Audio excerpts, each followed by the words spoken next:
Gentlemen, welcome back to the shop. Again, we are outside of the workbench in the comfort of my own heated home on this beautiful 38-degree night. It has finally stopped raining.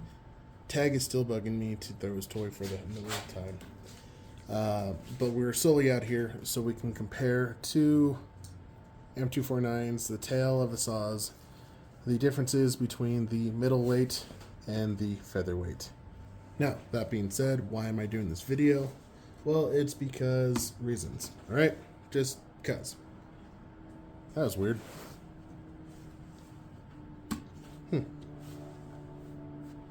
Never saw that happen before.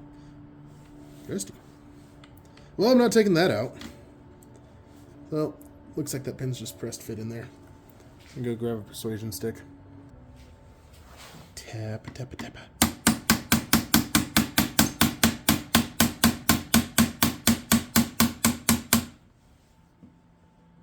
That'll do. Lost my train of thought. Anyways, why do I want to do this? Well, because I was curious myself when I first started looking at these. I couldn't really find too much information on the middleweight, believe it or not. Maybe I'm just not looking hard enough, or videos were just kind of eh. So, here we are. Freezing my butt off so we can go over this. Alright, so some full disclosure. Both of these are my wife's and mine. Well, this one's hers, that one's mine. She's had this one since 2020. I recently acquired, actually 3 of these. They were on sale for a really good price. Pre-upgraded version. Pretty awesome. This has gone through some upgrades. I'll show you in a bit. Complete and total gearbox swap, internal swapped out, high torque motor, a lot faster, running on a 7.4 than the stock model. We'll talk about that. There are actually some very key differences between the models, which I thought at first glance, just off of the eVike website, that it wasn't going to be too comparable, but in all honesty, well, this is its own beast, and I say that, I don't want to say lightly, pun intended, but it is its own animal. It does have its own potential and its own use. That one is inherently more akin to the standard Classic Army Echo 1 A&K full metal type, whereas this one is a version 2 inside of a M249 body. That one is the old school M249 with polymer parts. Entire body to work around the version 2 plastic version of the old school one. And we're going to go over some of those differences. At the time of filming this, I do not remember what the price of the featherweight is. I can only tell you that back in 2020, we got it for about $259. As of last month, I got that for the same price. It is no longer on sale to my knowledge, maybe a select few ones, but your mileage will vary. Pre-upgraded from the factory, upgraded by me for my wife. She loves saws, she loves the 249, she doesn't like the weight of the original one, doesn't like to lug it around, so when we were looking for a new airsoft gun for her, she fell in love with this, because it gave her 249 without the weight of. Have your cake and eat it too. Tag? No more. This is my second take on this video. He's already had his toy thrown, so don't feel bad for him. Anyways, we're going to start Grand Thumb style, going from tip to tail. And I won't say that again, but we're going to work our way backwards, kind of going over the differences between them and whatnot, what you get out of the middleweight versus what you get out of this. US side, you get them for $399. Another full disclosure thing with the $399, well, yes, it's almost, well, yeah, $150 more. You are getting the full-size drum mag with that, which I usually opt not to use myself. This one, the basic model, you're getting the standard M4 high cap. Cool. So with that in mind and going over that, here we go. Oh, the other disclosure I have to point out is that the stock on this one is the exact same stock on that one.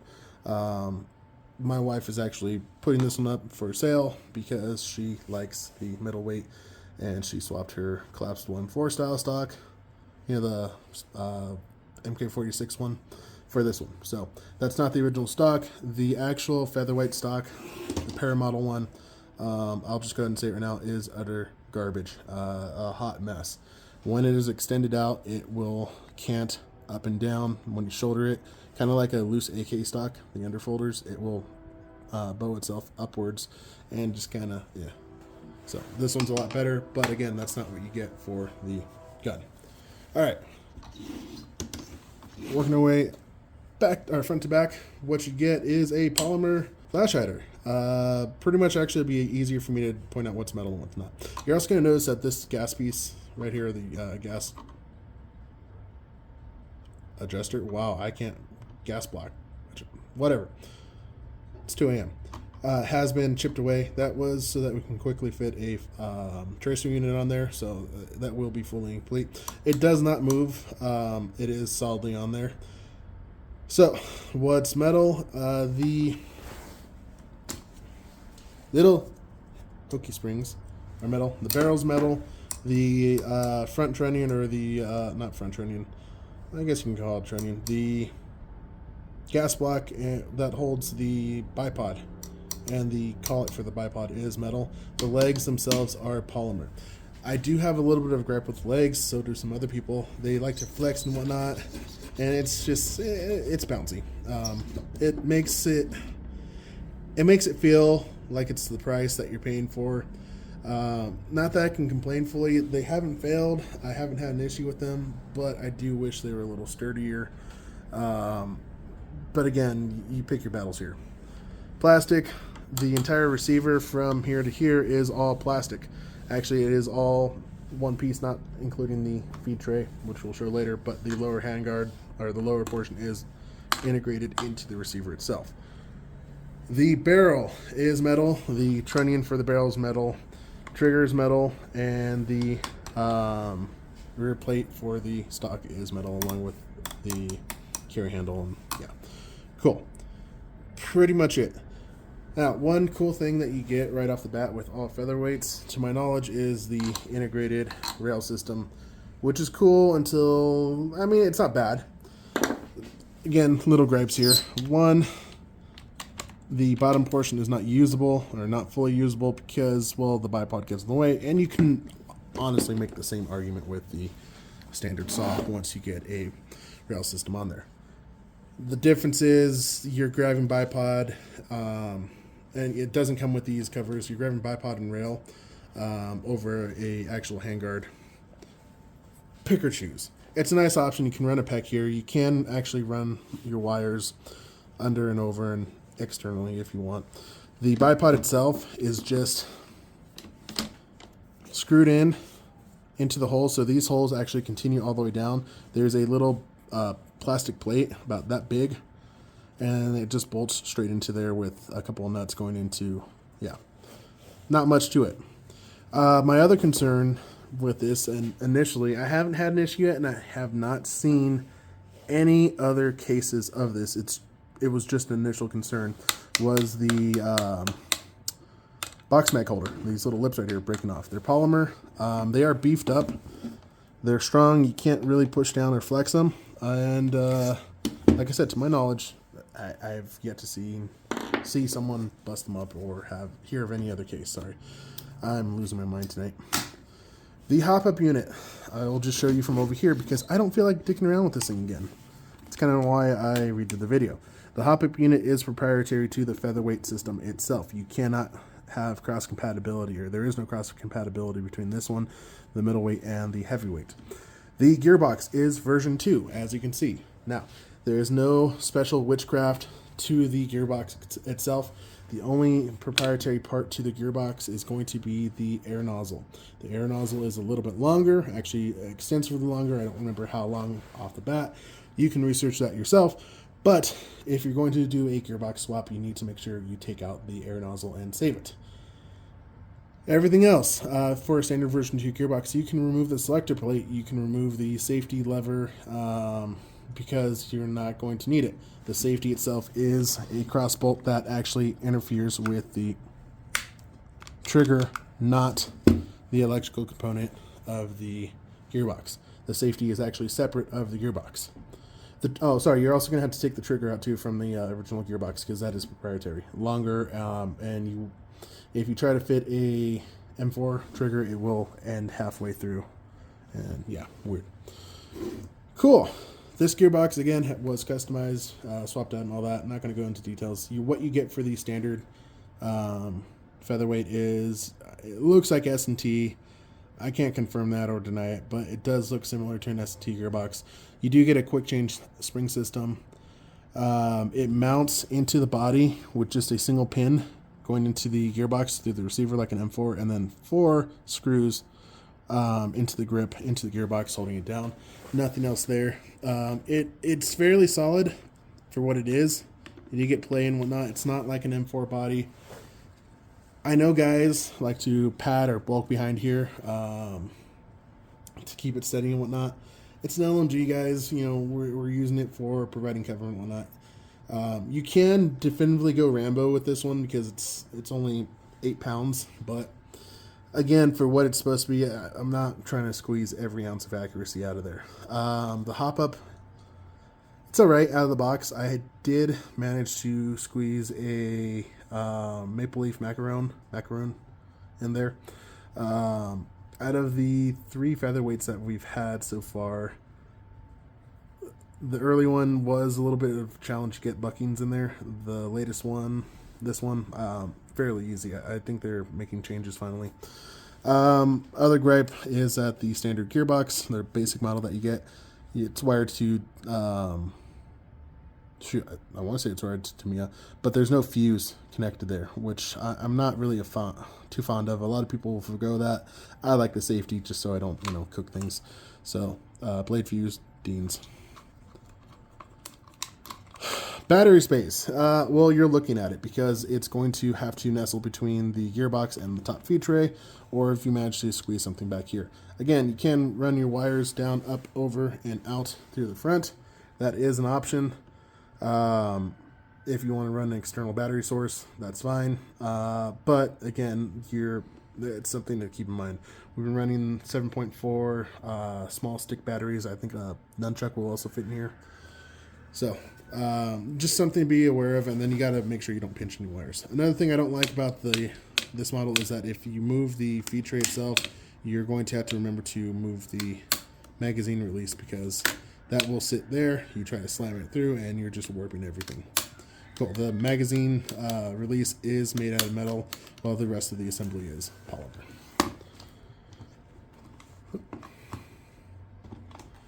Stock, again, I can't really talk much about the stock.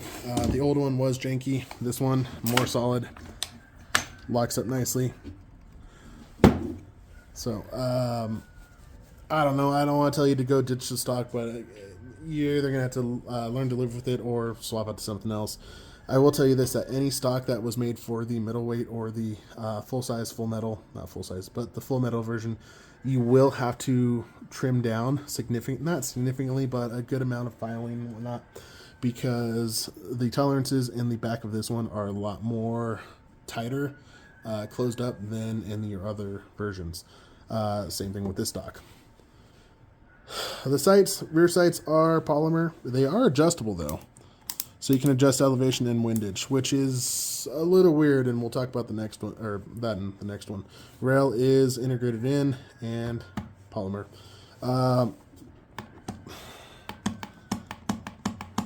That kind of bugs me. It doesn't like to lock all the way in,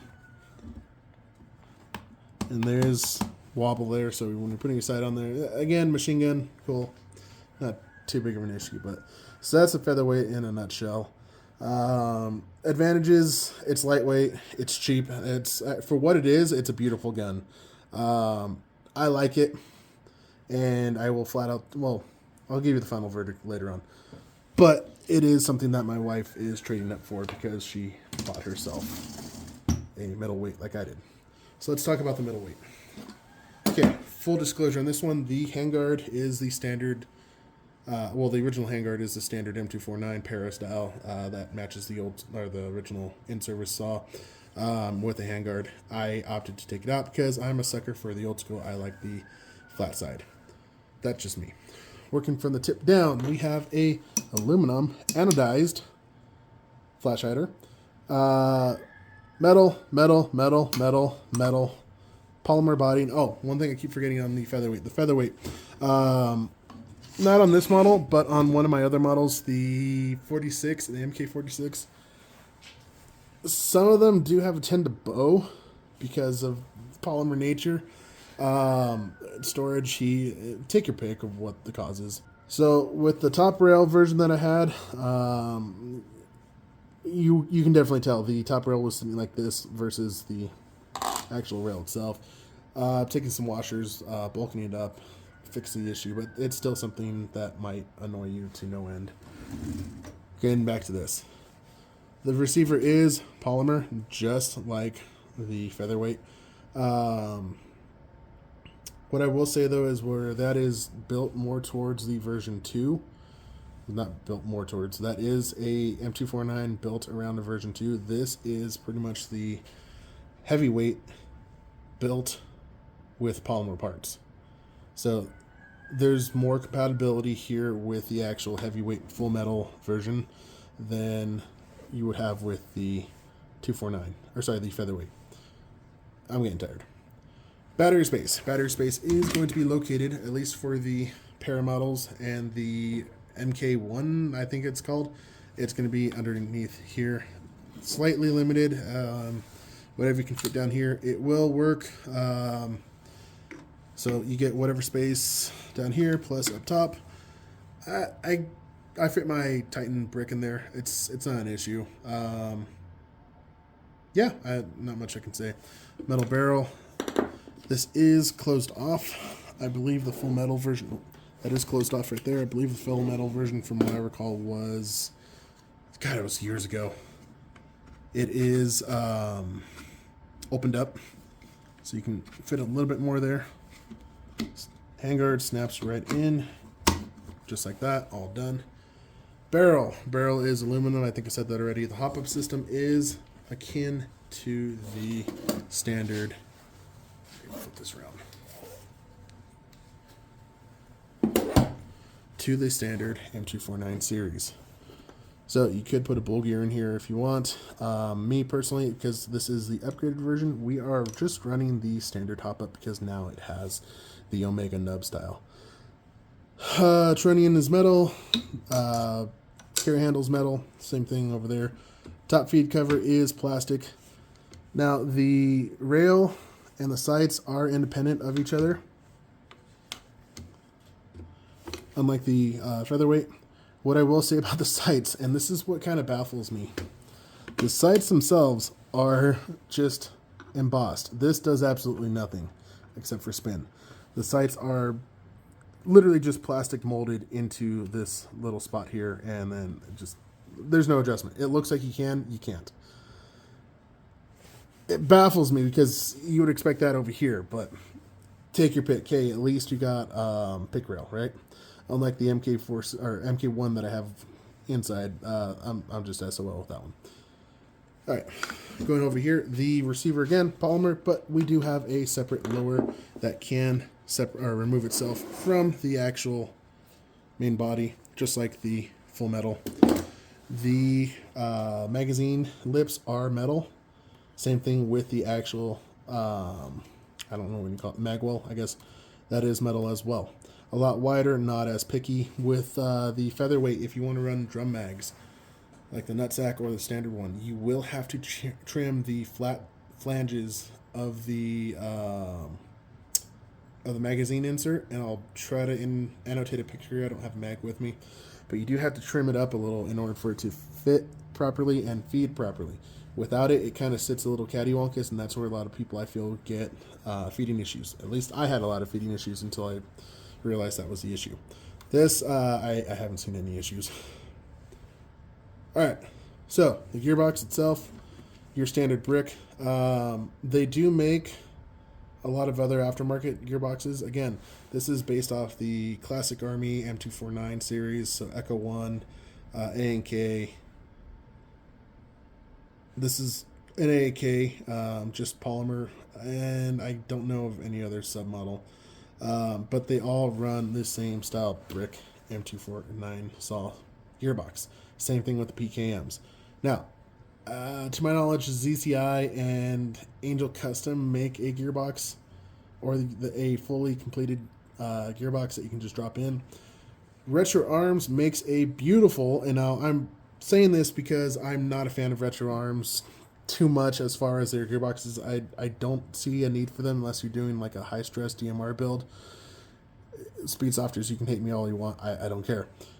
That being said, for the PKM, because that thing is naturally heavy and the gearbox is significantly lighter than this aluminum chunk of brick here, it does have a significant feel. I can't verify the weight itself, but it does feel a lot more balanced with that CNC gearbox than these things. Am I going to change it up for this one? No, not even close, because there's not an issue. Feed tray, polymer, but it does not interfere with the mag release. The mag release on this one is polymer. Just FYI. All right, stock. Well, it's the same as that one. Some other oddities. I think I mentioned to you, bipod, full metal, aluminum, and adjustable, unlike the featherweight. Now, some complaints and gripes that if you bump the gun, the bipod will deploy. I kind of look at it like the Battlefield bipod. It will just auto. No, it's annoying. I won't lie about that. So take that how you will. I do like the fact that I actually can grip the gun. Now let's talk about some quirks of the featherweight. Charging handle. That's all you get. Does it bug me? No, not at all, actually. The weirdness to this is the embossment right here to make it look like the dust cover over here on this one. I can move this a lot closer. So this is just plastic embossment. You can see they attempted to put the little spring right there just to make it look like its actual counterpart, where this is actually metal and does function. You can bring this back and then sends home, just like its full metal version will. If that's your thing, that's your thing. It doesn't bug me too much. Compatibility between the barrels. I can't verify right now because this one has a spacer that prevents me from pulling the barrel out and swapping it out. Hop-ups are different. I will say that this is a little tight in there. I don't feel like trying to jam it in. I will annotate later on if there is any compatibility and whatnot. So, price for pound for pound, price for price. On sale, $250 plus import fee and whatnot. So about looking around $290. This $259. It could be a little more. Again, I can't remember right now straight off the bat. Let me make this more pleasant for you guys to see. There we go. Excuse me. What's the value versus your buck here? Well, with this one, you do get the drum mag, the 2000 round green mag. Not everyone likes them. I don't care for them too much. They work, but I end up using something else like the smaller nutsack mags. This you only get the tag. Really?